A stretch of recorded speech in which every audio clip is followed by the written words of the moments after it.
Alright guys, gals, and everything in between, yes, I am wearing shorts today. I'm here today to review for you Evil Dead Rise. So Evil Dead Rise is the latest installment in the Evil Dead franchise. And, I was eagerly awaiting another Evil Dead film.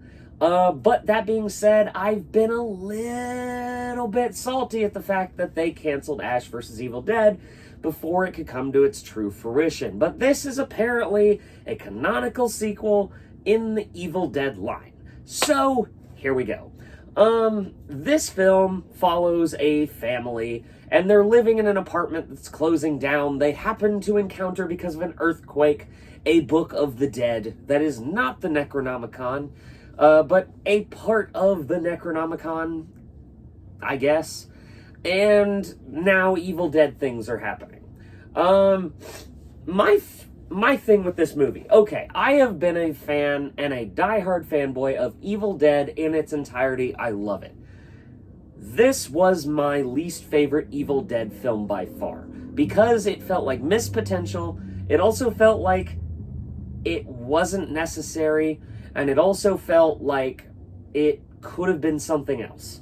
And I'm going to explain it. Okay, so Evil Dead Rise, to me, the tone and vibe of the film, hear me out, are a lot like the Fede Alvarez Evil Dead reboot film, remake, reboot, whatever you want to call it, from a few years back. Okay, one of the characters in this film that ends up becoming the main protagonist, had you changed the actress to be the girl in the Evil Dead reboot, it would have just been a sequel to the Evil Dead reboot. You could have called it Evil Dead 2 or Evil Dead Rise Again, like whatever, it doesn't matter. And have it be the quote-unquote long-awaited sequel. And I would have been more connected to the character. And instead I'm like, oh, she's a band lady who follows this band around and does equipment and things.